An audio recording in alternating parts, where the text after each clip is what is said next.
First of all, I'm glad to be here. I'm very thankful to Reverend Father Andrii and Halyna for invitation here, and thank you for your time that you came here. So, yeah, a little bit more for me. I'm here since November 2021. I'm a historian, as Father mentioned. I'm interested in Islam and Ottoman Empire and Crimean Tatars. I have a joke that I was born in Ukrainian village named Holin. Holin means named or just there is nothing over there, because there is a legend that Tatars invade, destroyed everything. So I have a joke that why are you interested in Tatars? Why are you interested of Ottomans? I'm joking. Maybe when Tatars, they left some roots, but it's a joke because everybody in my family, they are Ukrainian. So since I was a child, I was reading many books about Tatars when they were always bad. So during Soviet time, Ukrainians were always bad or something like this. So I wanted to get in this. So when I was studying on from Kiev, doing my history master, I met Crimean Tatars, and then their language we were going for mine in Kiev for Ukrainian memory day, and also for Crimean Tatars. Then I'm longer doing PhD student, so I was doing I don't know, more than 10 years. I spent 2 years in Istanbul. I was studying in Poland. So I finished my PhD in the end of November 2021, and then my sister lives here in 18 years in New Jersey. So I visited her in November 2021, came here, sent my thesis to my professor. My professor had stroke, and then war began. What I wanted to say, I feel guilty that because I was in different meetings, different demonstrations in Ukraine, when many of my friends who were not active, they didn't go, but now they are fighting.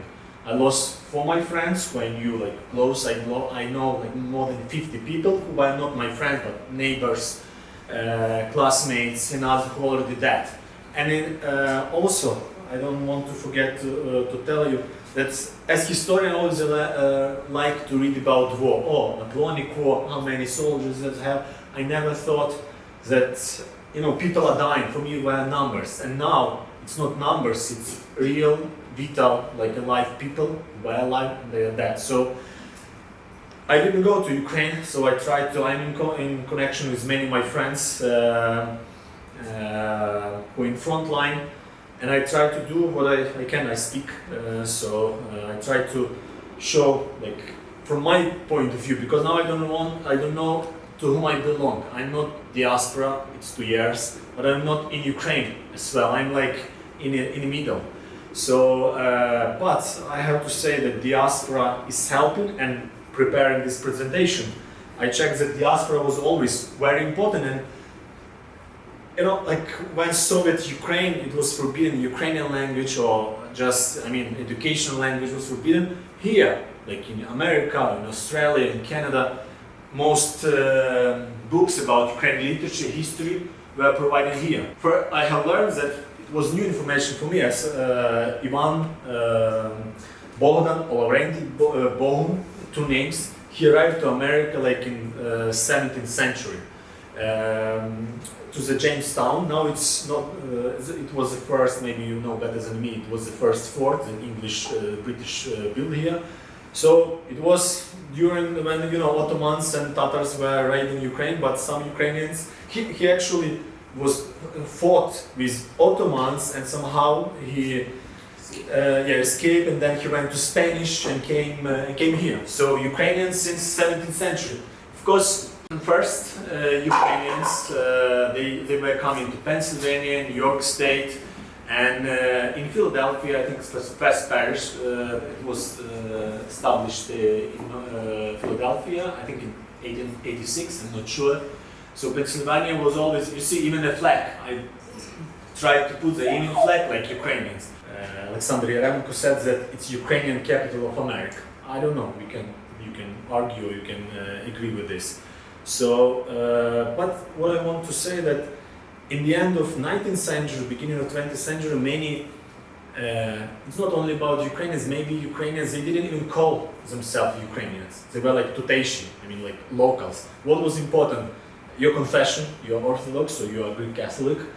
And also many divisions were, because Lemko were coming from nowadays Poland, Rusins. Ukrainian at that time mostly they called officially in Austro-Hungarian Empire as Ruthenians or Rusins. In Russia, Russian Empire like Malorossi. So even my Polish supervisor, he told me that 3 Polish guys, I think in 1906, they wrote, there are letters from, one was from Krakow, like Austro-Hungarian Empire, another was like from Poznan, German Empire, another was from Galicia.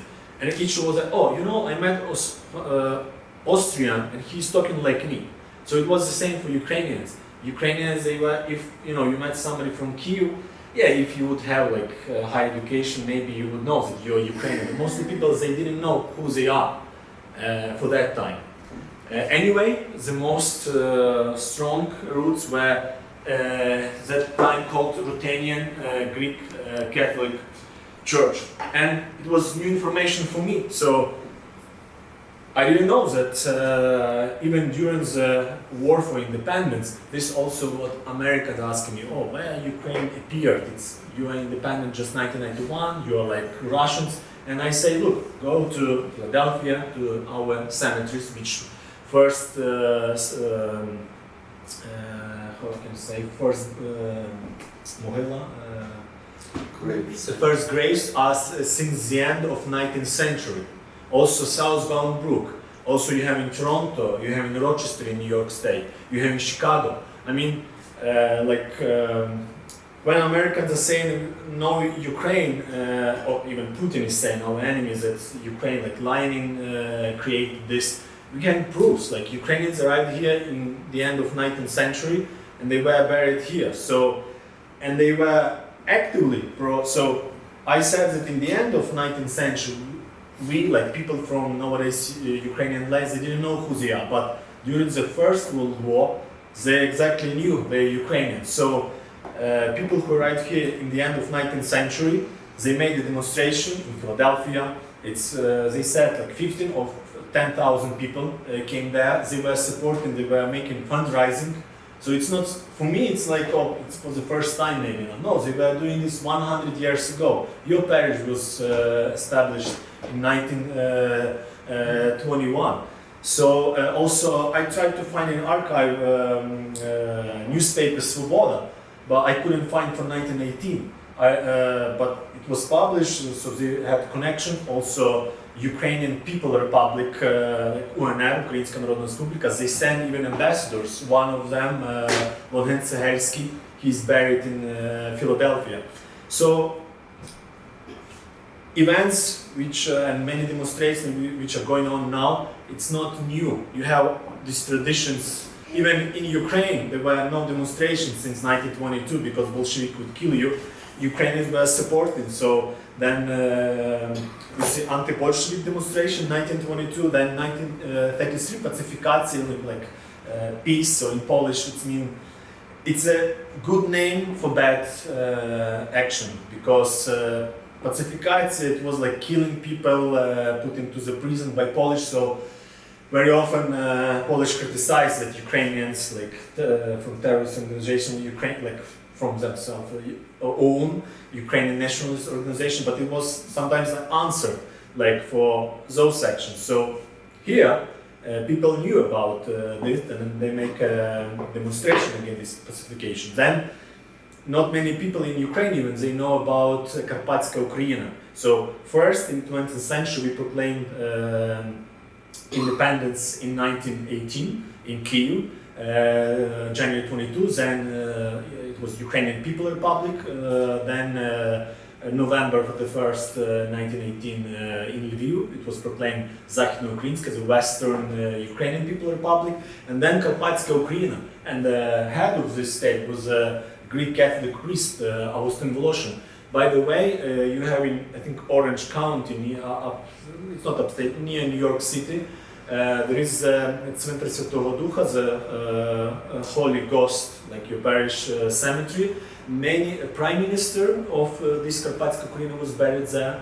he ran away from Austro-Hungary. So this republic existed like for 2 days maybe, but it was according international law. They were autonomy in Czechoslovakia, and then just by Hungary they were occupied. But here people knew about this. They were supporting fundraising, sending money for weapons. Anyway, we lost this, but it was, let's say, good tradition. So I'm coming for nowadays. So there are different numbers of how many Ukrainians are in the US. So you have census for 2001. So officials at the time were like around 900,000 Ukrainians. Before 2022, before full-scale invasion, there were no official American data about this, but Shevchenko scientific, also this Ukrainian Shevchenko scientific, how do you say, organization? Society. Yeah, thank you. They said that there were around 2 or 3 million Ukrainians, maybe too much, but like in the US, but we don't know. But what about now? I think according to the program U4U, maybe 200,000 Ukrainians arrived. For the most, they are in New York state, also Pennsylvania, Illinois, and so on. President Zelensky, this only what I remember from his inauguration in 2019, he said, you know, we can like him or don't like, I don't know, but he was the first president who mentioned about diaspora. I don't remember, or Yushchenko or Kravchuk, they mentioned diaspora. So he said we have 65 million Ukrainians all over the world, like, I mean, in Ukraine and abroad. And he promised that he will give like some special rights for Ukrainians abroad, but until now he didn't. So yeah, here we have the numbers. So yeah, Ukrainians, they say 1.5 million, 2 million, according to the Shevchenko scientific society. Then war, as I said in the beginning. For me, it was always, as historian, very easy. War happened, that army won, that army won. Then it came to me when I know many people who, and I know personally like 30 people who are fighting. 10 among them, 10 are very my close friends. Any of them, mostly they're historians, professors, teachers of the school. They didn't want to be soldiers. We were joking when studying that maybe we can fight for. But they are fighting now, and so for me, war. Because war. It's not only dead people. It's also wounded people, injured. Here in US, we can meet in Philadelphia. There is an organization, White Soldiers. Many soldiers, 20 years old, 19 years old, volunteers mostly. Most of my friends who are fighting, they are mostly volunteers. They came by themselves. So. What is, this, I want, like, it's also, many Americans ask me, you know, why are you fighting? You are like, you speak Russian, many of your soldiers speak Russian, and even it's not true, yeah, of course, there are some stories, but I say, you know, in the end of 18th century, it was some small country, let's say, 13 colonies. By the way, they were speaking English. Do you know with whom they were fighting? With British Empire, which was speaking English language. Why did they fight? So this is the answer for many Americans. Even in Ukraine, and in Ukraine, it's also for me. There are some Ukrainians who speak Ukrainian, but they're fighting in the Russian side. There are Russian ethnic. I know at least 5. They are Russian ethnically, but they fight for Ukraine. So it means blood doesn't mean always important what you feel. You feel for right thing or you don't. So during Khmelnytsky time, maybe each Ukrainian know Khmelnytsky, like mentioned, we were fighting, you know, we know just because it's according to Soviet propaganda, we know just, okay, Khmelnytsky made an agreement, we became part of Moscovian dukeness, or Moscovian Tsardom, but then in 1655, when Moscow and Poland made an agreement, Khmelnytsky made an agreement with Sweden, with Transylvania, nowadays Romania and Hungary, and then Vyhovsky, next hetman after Bogdan Khmelnytsky, he won the battle against Russians. So then Mazepa and Orlik, yeah, we lost, but we were fighting against them. Then in 1917, 1921, for years, even we know Holodny Yar tried to explain, like, so in 1917 Ukraine proclaimed first like just autonomy in Russian Empire. Then after Bolshevik Revolution we proclaimed, as I mentioned before, in January 1918 we proclaimed independence, but it was occupied a few days later, then the battle near Krute. And it's also now in this third year of full-scale invasion. Now, less Ukrainians want to fight. It is not something new. Always when war is longer, each country then you have in the beginning 90% want to fight, then war. So the same happened. This is what I'm telling to many of my friends. The same happened in 1921. You know, we had 2 million Ukrainians, so soldiers who were part of Russian Empire, who said we can fight for Ukrainian independence. But then they went home, and then most of them they were killed. They died because of famine in 1932. So then Carpathian in 1917-1922 we lost against Bolsheviks, and most Ukraine became part of Soviet Union. Other part was part of Czechoslovakia and Poland. Then Ukrainian Insurgent Army, Ukrainska Povstanska Armia. It was, you know, also I'm thinking, you know, many of my friends now we have phones, smartphones, we can make video, but still even we are waiting help from European Union or from America or wherever. At that time, people in 1944, like Nazi was defeated, and then they were fighting. They were hoping that maybe US will fight against Soviet Union. But just they realized in 1948 that no aid will come. And some of partisans, they were fighting until 1960s. But just imagine, you know, many of my friends are so tired after 2 years, and then people were fighting. You know, you claim that you are bandits, like you are against the law. So KGB, everyone, like many Ukrainians, many partisans of Ukrainian Serbian army, they are right here. We have in Philadelphia, in New York.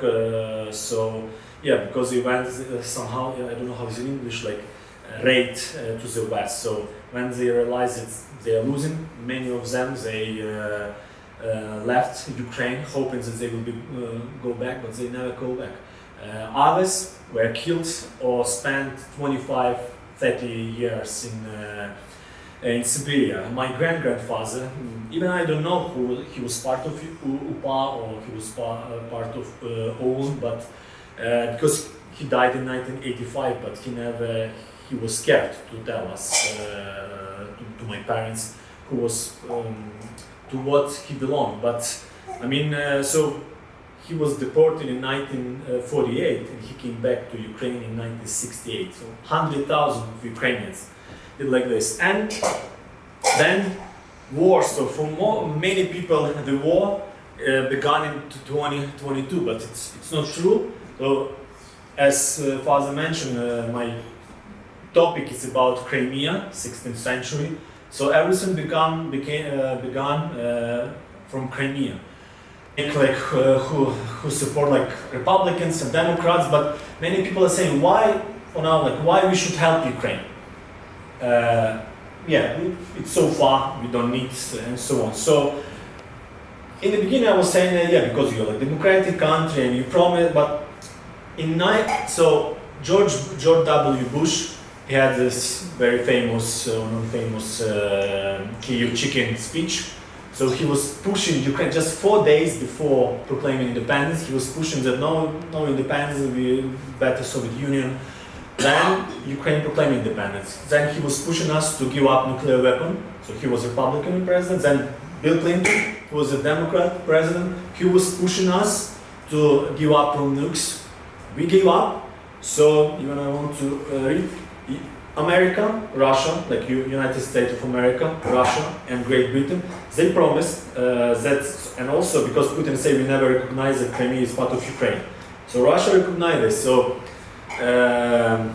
I'll maybe come back for this, but there are Budapest Memorandum in 1994. It will be 6th of December this year. It will be anniversary, 30 years. So each of these countries, Great Britain, US, and Russia, said refrain from the threat or use of force against the territorial integrity or political independence of the signatories to the memorandum and undertake that one of their weapons will ever be used against these countries, except in cases of self-defense or otherwise in accordance with the Charter on the United States.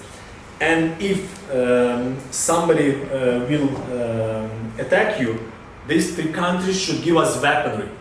So POTUS, as you say, he promised this. The next president, George Bush Jr., he promised us to take NATO, he didn't. Then President Obama, he got Nobel Prize, but I can say that he didn't keep promises, because when Russia attacked Crimea, according to this Budapest Memorandum, Americans should send us weaponry. They never did. First president who gave us weaponry, it is Donald Trump. Even a Republican majority pushed him.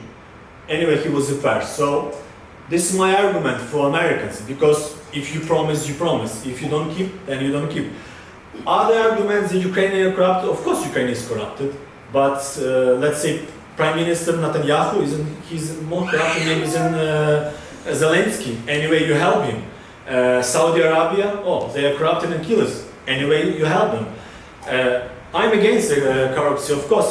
This is the even bigger evil that Putin, corruption in Ukraine, but you're not helping to Zelensky or Poroshenko or wherever, you are helping to our people, I hope.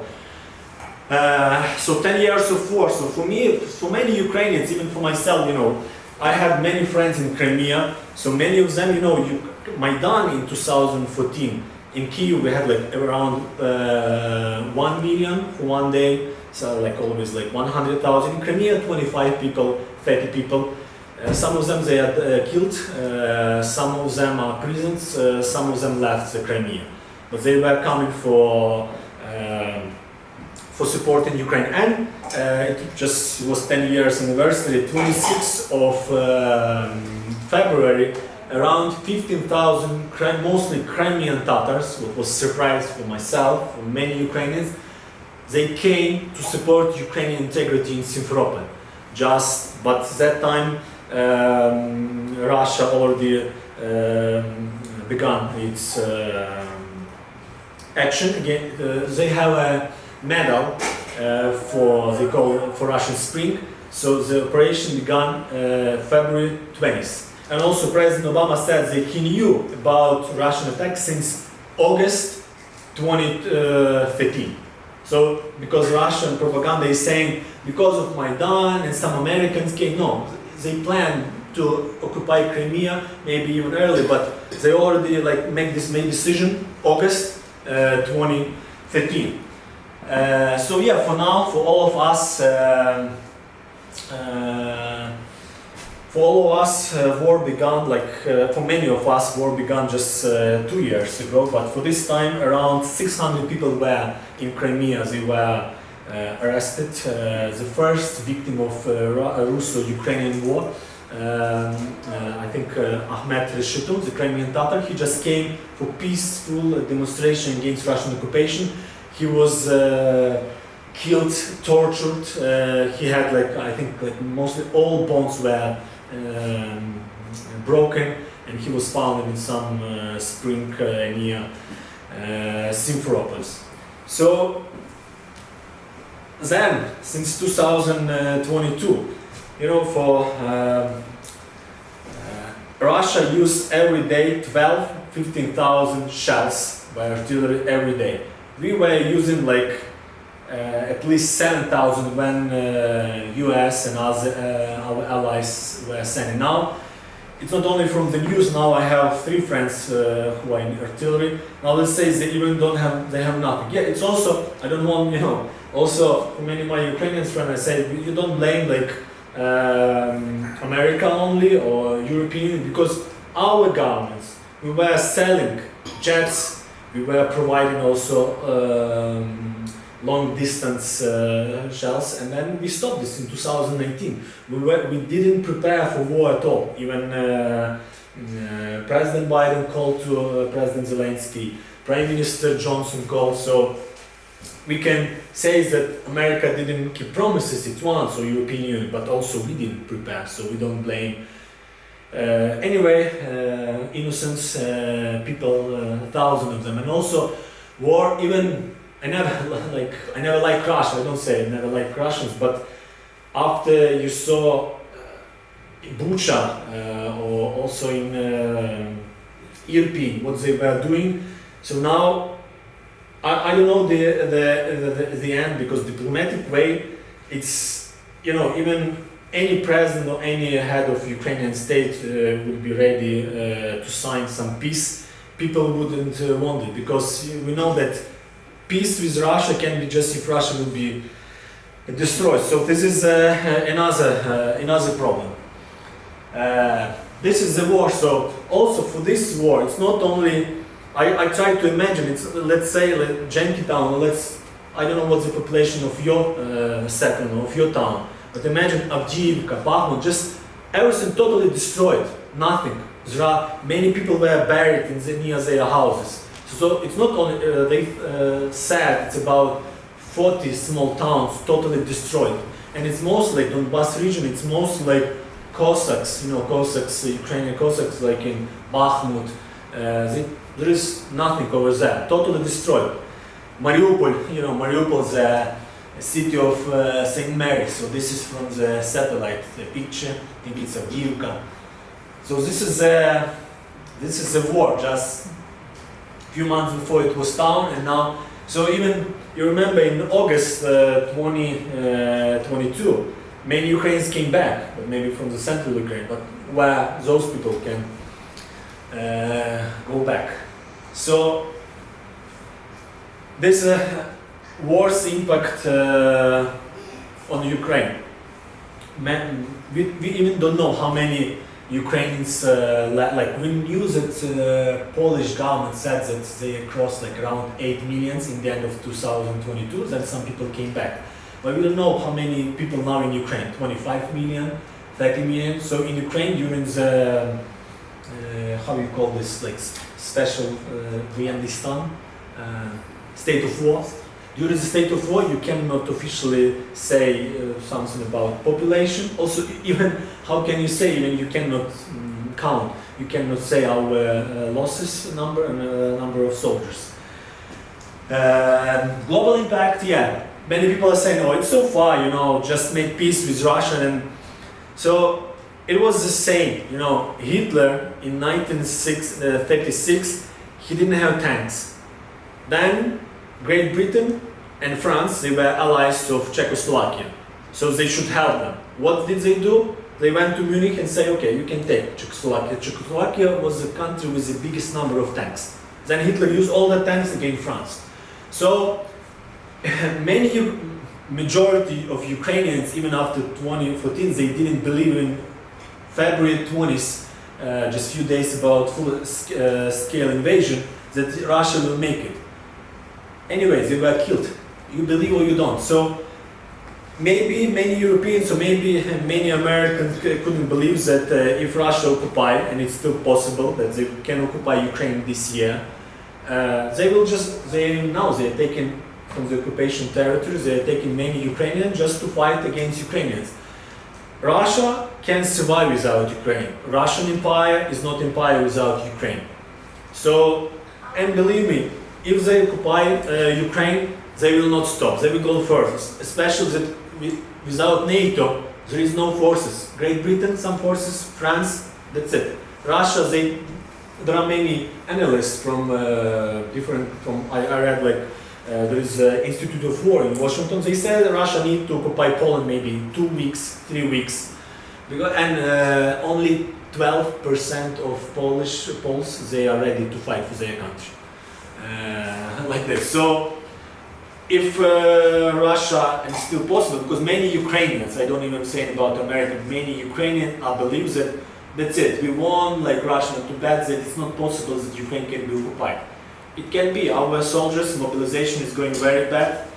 So, about diaspora, since I will try to, you know maybe better than me, I'm new here, yeah, even almost 2 years. So, when war began, I didn't go for war, I didn't know what to do, so yeah, I know you from Ukraine about Союз Українок, or I'll put all this organization, I'll go back, yeah, like all the Ukrainian Congress, Committee of America, Ukrainian National Women's League, and so many, it's not all of them.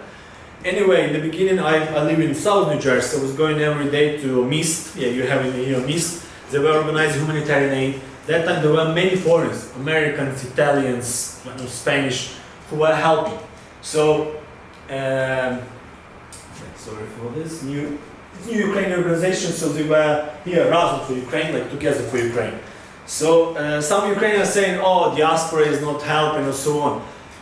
Each person tried to help if they have some relatives, and but soldiers who are fighting for 10 years, so like officers who are like not volunteers, they are like professional soldiers, they know, they say, look, without volunteers, without diaspora Ukrainians, we wouldn't stay. Unfortunately, Ukrainians government, as I said, we didn't prepare for war, and I will mention later that in the first months of war we were even buying the uniform for some soldiers, because yeah, we had 150,000 soldiers before full-scale invasion, and then now we have around 1 million.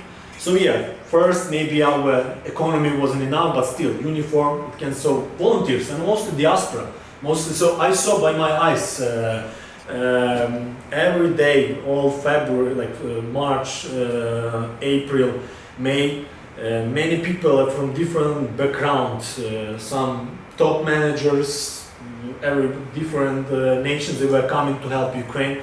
Tons of something. Many people were bringing even guns. It's forbidden to send. So, well, it was in the beginning. So I was volunteering with Razum for Ukraine and also with MIST. It's in Port Reading. It's northern New Jersey near Woodbridge. So they were organizing like medical kit, like NATO standard medical kit. We were packing like each day like 2,000 or 4,000 and helping with this. Also like volunteer. As I mentioned today many times, in Ukrainian different word, but dobrovolec, tak? In English it's volunteer, from the Latin voluntarius or volunteer. So soldiers, volunteers, I think we have about 250,000 of Ukrainian who are volunteers who joined the first day of war. And I'm not a war specialist, but I think that we stand just because inhabitants of Kyiv, about 35,000 Ukrainians, they just came to take weapon on the street, because unfortunately our government didn't prepare at all for defense of Kyiv. They believe that Russia will attack in Donetsk region, in Crimea. Even they believe in Crimea, they didn't prepare. 150 miles, 240 kilometers, they came in one day, and that's why Mariupol was occupied. So, volunteering, as I said, since 2014, as I had many friends in Crimea, yeah, I helped in the beginning, March, then I went to Kyiv. But then once in a year, mostly Ukrainians were doing this, but many people were fighting. So, I can blame myself, I didn't help. I was studying and working in Warsaw.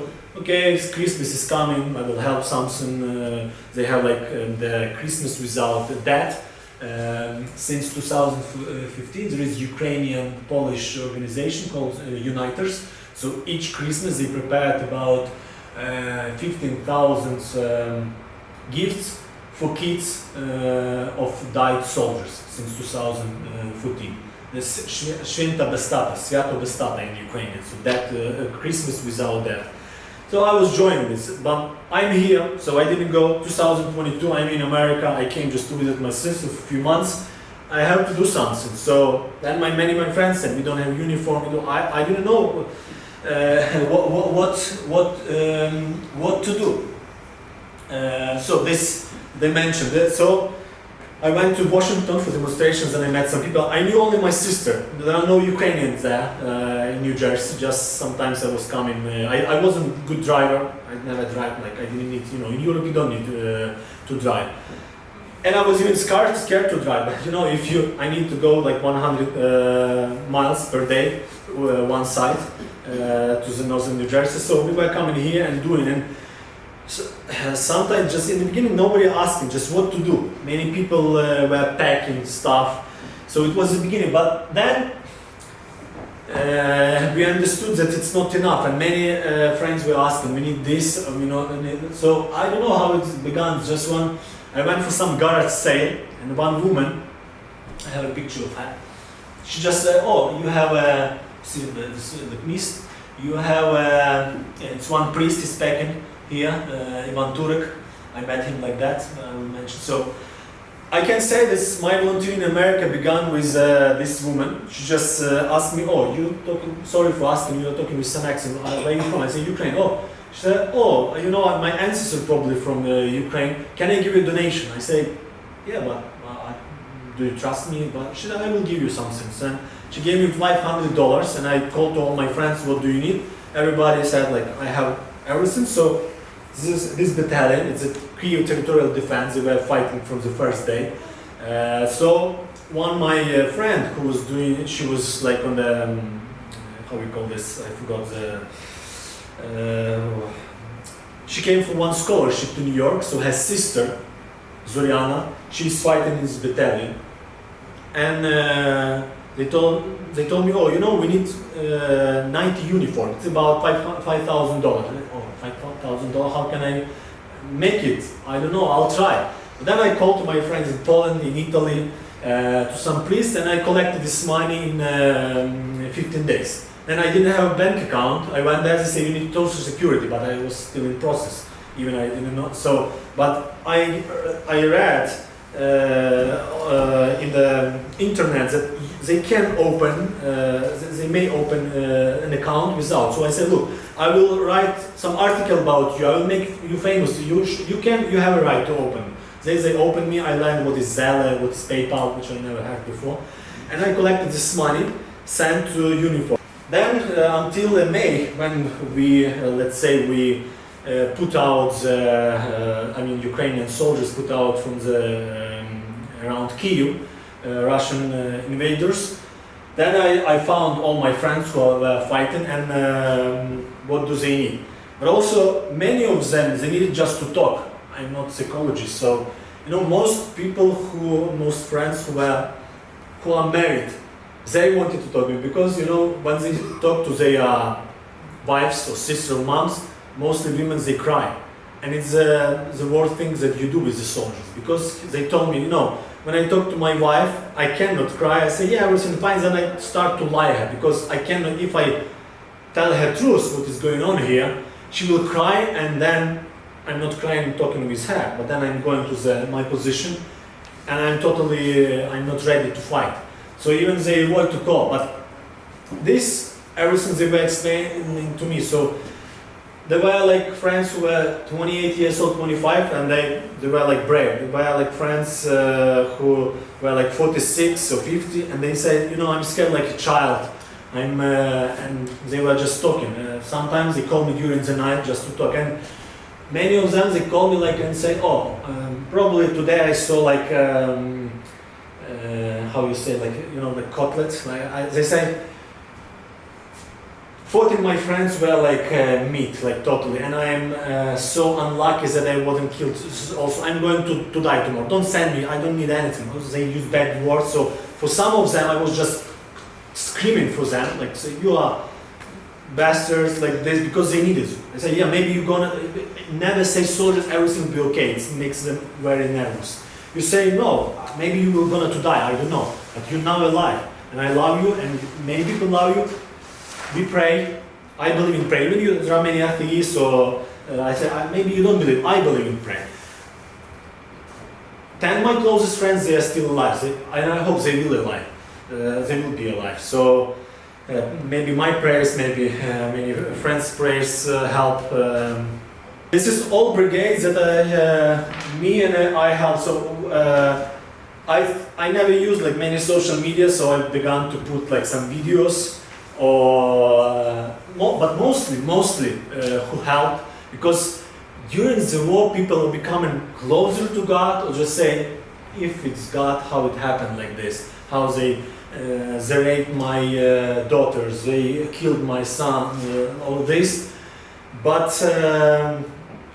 and they say, oh, this priest didn't do this, or this is religious. I say, look, priests or bishops or religious people, they are like we all. They make mistake. They are sinners. But my argument, most fundraisers they are collected.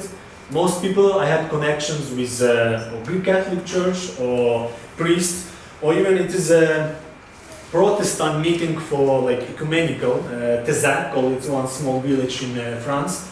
So even some Swiss woman, I met her once time and I didn't write her. She just wrote me, oh, hi Andrii, I would like to help each month for your soldiers. I said, how do you know? I just want to, you know whom to help.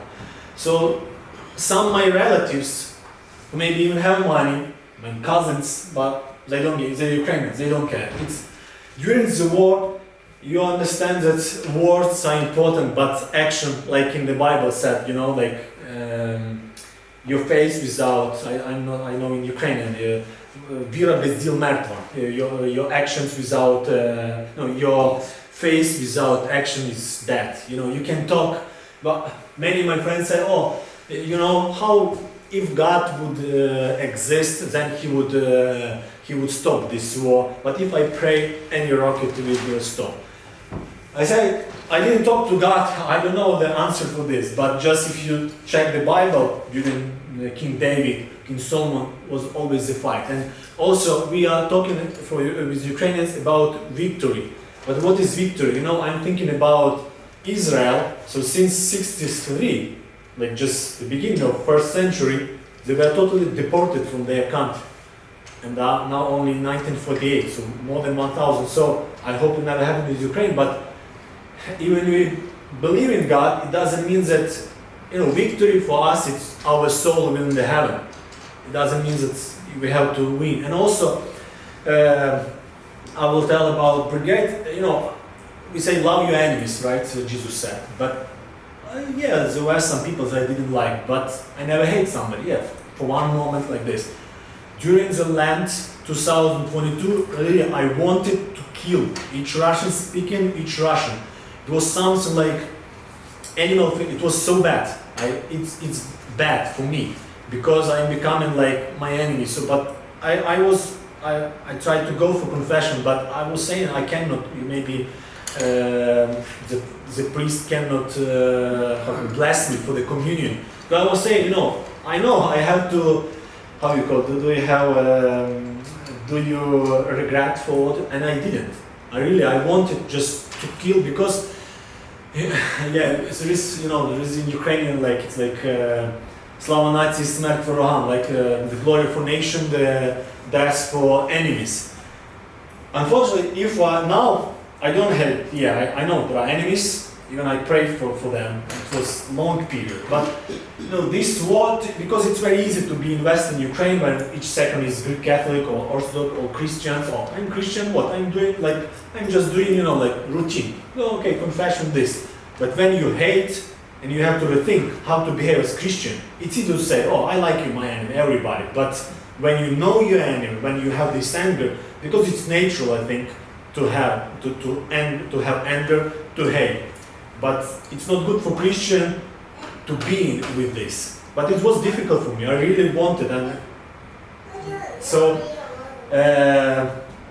other thing what I'm answering for me. I'm not a theologist. Maybe Father will, how can I say, will correct me. But if I will be a magician, maybe I would take all weapons from Russians. But for now, I understood, you know, that it's maybe bad thing to say, but more my soldiers will kill Russians, maybe bigger chance that, I mean not in Russian, I mean just soldiers who came to our land. Because I don't see other thing. as an exit from this war, unfortunately. But how many we should, because they say only Putin wants war. Chicago University 2 months ago they made how you can say, like the sociology among Russians Russian diaspora, like America, Europe. 75% of Russians they support actions of Russia here. Even in Philadelphia there are some mixed stores where Russian and Ukrainians, other nations. So you come, you speak English with them or wherever. So if they're Russian, no, I'm Russian. So you understand, they support Putin. Oh, there are some, I'm sorry, I don't support Putin, I support Ukraine. So all those brigades, I try to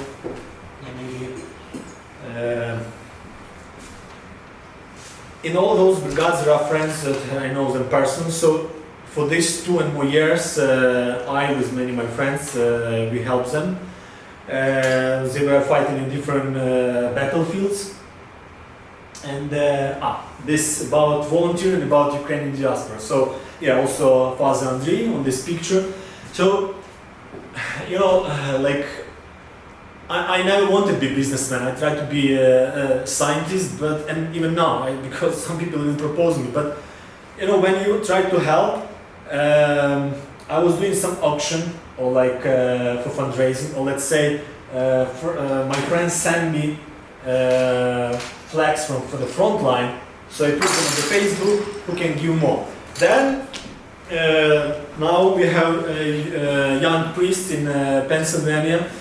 Most of them are playing football, so we say we can organize football.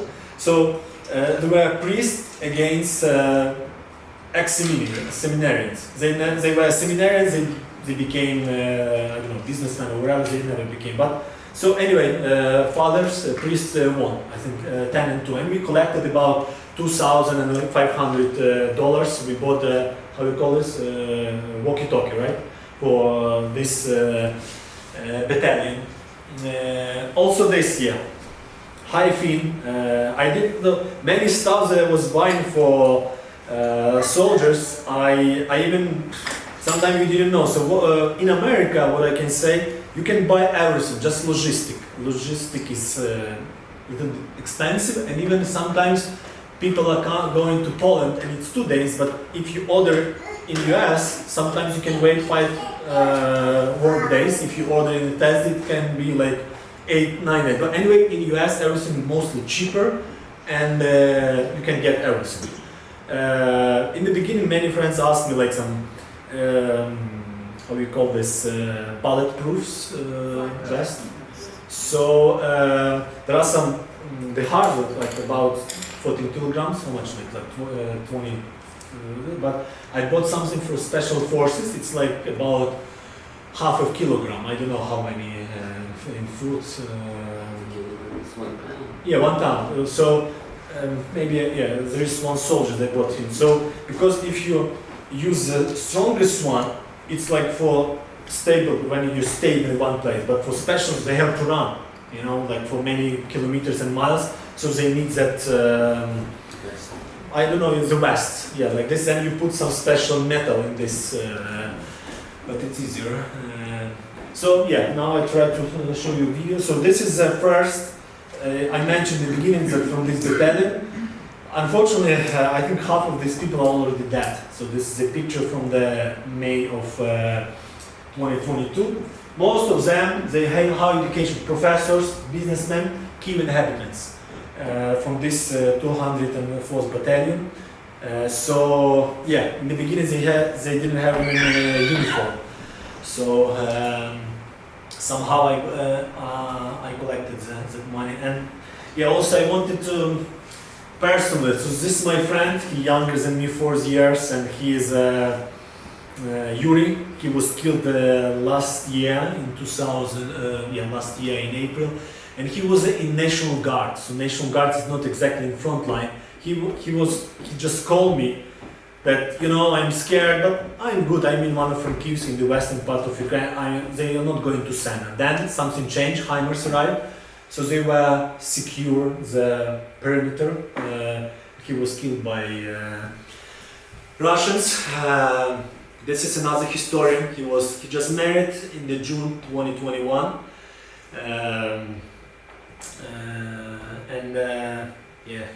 he was killed in October 2022. More than 1 year. He was teacher. Many kids came for his funeral. For this, I even sometimes, I sent just this friend Roman. He also historian from my faculty. I just sent him in last year, 7th of May. I sent him money that they collected for car or something for his battalion, and he didn't answer me. I say, where you are? Like, please, I was even angry with him, and then he already was killed that time. Sometimes you cannot, like, because you're talking just with the person, then next day. So sometimes what I learned also from, you never promise something. Like when they ask you, could you please collect for us like $3,000 or $4,000 for car, for a repaired car? And I said, I'll try. I never promise, because if you promise and then they kill, it's eating you, it's killing you from inside. Roman Tsutsek, he was, that one was Volodymyr Vetoshko, also historian. And this one, I met him, he belonged to, I told you that I lived more than 8 years in Warsaw, so there are Basilian brothers, Ukrainian church since 18th century. So we were part of St. Josephat brotherhood there. He left Poland, he could stay in Poland as me in America, and he was killed, he was hardly wounded in in June 2023, and he died in the hospital in the end of August this year.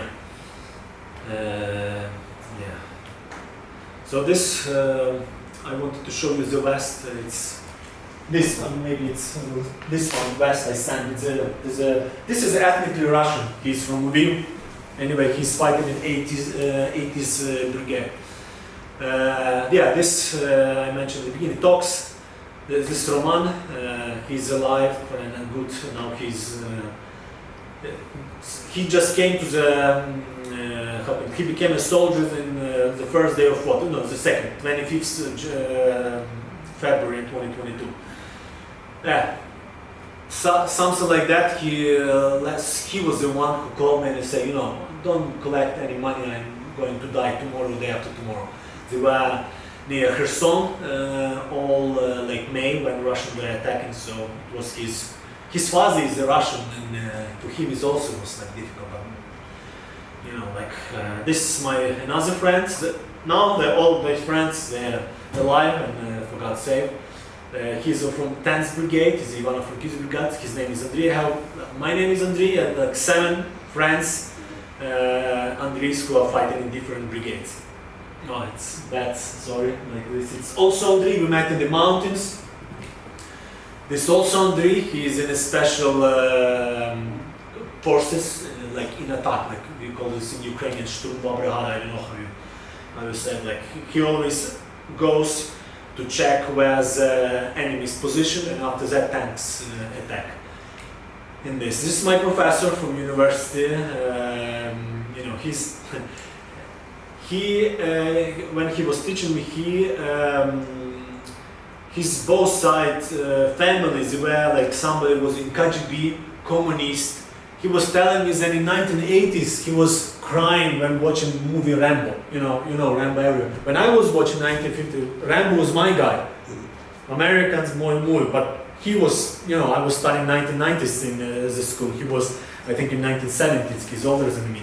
So why I'm telling, he was reading what's the name, one Russian priest who was publishing by the nickname Alexander Ney. So he was part of Orthodox Church. So through his books, which are published mostly by Catholic Church, this priest was killed in 1990s, maybe by KGB. So my friend was reading these books and became a Greek Catholic. He was baptized when he was in his 30s. Even now, when I thought maybe when the Ukrainian Orthodox Church will become like autokephale, he will change. No, so why I'm telling all of this? So He's a professor, so he shouldn't go to war. He went 10th time. They told, no, you have some problem with this. He wanted even to bribe to take him to become a soldier. Anyway, he went there, so something I sent him. He already came back because of his good, after 1.5 years he was fighting. So this drones, this also, you know, this they call FPV drones. So there's most drones is just they destroy Russians technique. So for me it was very difficult psychologically and like being Christian because this kills, right? And some priests, you know, unfortunately, maybe I didn't see, but I don't see a position of my church like official, like synod. They didn't say like because some priests they say, oh, you know, we cannot give money for what is killed. So then, are my soldiers killers? This is the answers I'm asking. Other priests are saying in confession, like, look, when you will when you will think about morality, Russia will kill you. So you will speak for God. You're not killing Russians just to kill because they're Russian. You're killing or helping your soldiers to kill enemies who came. But yeah, this is the question for me being Christian. It's very difficult. I try to go to confession every 1 month. I was rethinking this. I don't know, maybe I'll go to, not to the heaven or to the hell, I don't know. This is drones. But unfortunately, you know, these drones mostly they were used to destroy tanks. So one tank cost $4-6 million. And this cost about $400-600. One tank shoot just I don't know, ammunition, I don't know the correct, no rockets, the bomb that shoot cost maybe like I think $7,000. But if it shoot in the apartment, well, it's about few millions. So when you destroy this tank, you save so many people. My name is Zoryana, 130th Battalion. Before the full-scale invasion of Russia into Ukraine, I was a civilian with a degree in political science. But on February 24th, I told my sisters and mom to pack things and leave Kyiv in the western direction. Instead, myself, I packed my backpack and joined the Armed Forces of Ukraine. Well, maybe it was a weird decision based on the call of my heart, but I was sure that I was doing the right thing. Even then, I remembered the words of my USA friends who told me, Zoryana, we will fight Russia on the Ukrainian borders together with you. And yes, there are like 10 Americans serving in my battalion. And together, side by side, we are doing an important thing not only for Ukraine, but for the whole Western world. That's why we thank you so much for your help, for your support, for your efforts to bring peace to the whole Ukraine, including Crimea, Donbass, Lugansk, Kherson, Kharkiv, in order to integrate all our territories and all our people. And that's why now we are gathering money for changing coating for our evacuation cars, for the medical service, to make it more effective, faster, and we'll be very grateful if you join this. I didn't believe that I would collect that money for that uniform, but I tried. So this is like maybe somebody told me that it's better to regret that you tried and it didn't work, or if you didn't even try. Somebody can just pray and it's okay. You know, it's like from the Bible that widow who had only one coin, and she helped. Somebody gave more, but somebody can talk just to soldiers. Somebody can to speak, you know, like to politicians. It doesn't matter, just in America, wherever, because people, I think in Europe, Germans, they were very skeptical for war. Now they're very scared. Yeah, it's so far, it's too far for America. But my argument is that if America would help, and it's my argument for Ukraine. I say, oh, America doesn't help us, doesn't help, do not help enough. I say, look, in 1940s, Churchill called to Roosevelt, and Roosevelt said, sorry, I'm a friend, I'm in good relationship with Hitler. I can't help you. So it's just not new. Then Pearl Harbor, only after that the society was ready. People don't realize that, think, Russia is so weak, even they couldn't occupy. Yeah, but Russia's propaganda is very, it doesn't mean that they should call like Russian television. They can call, I don't know, different names. In here, they are good in this. They are using democratic sources and democratic standards against democracies in the world, if you understand what I mean. So to conclude, thank you Ukrainian diaspora, thank you Americans for support. Even today I somehow criticized, but I criticize also my government and our society, because we are still post-colonial. We think that if we think that everything will be okay, everything will be okay. I'm teaching in Philadelphia. I say, look, I'm from movies Rambo and other. I believe that everything will be okay. Unfortunately, not. If you believe that everything will be okay, when it happens bad, you just depress, you destroy. Hope that everything will be okay, but be prepared that everything will be bad. So, America's most powerful country was attacked in 2001. We don't know what happened. So, thank you for Ukrainian diaspora for support. Thank you US for support, and thank you for listening today. If you have some questions, I hope it wasn't too chaotic. Maybe you will ask some more certain questions for me. I'm sorry for my not too good English. We say there is Lesia Ukrainka. Freedom is not given, it's taken. So she also wrote a poem, Contrast transparent. It means I hope without hope.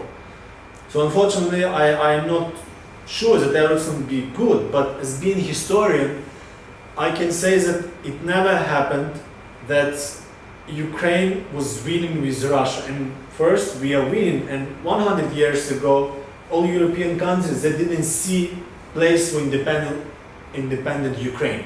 Now each country know. When I was in US 12 years ago, 95% they didn't know UK. Oh, UK? Oh, your English is not too good. You're from UK? No, Ukraine. Oh, where is it? If somebody liked box, they knew Klitschko, and they knew. Soccer is not popular here because in Europe, even Netherlands, they didn't know, but they knew Shevchenko, the soccer player. So many innocent people were killed, and it's so bad.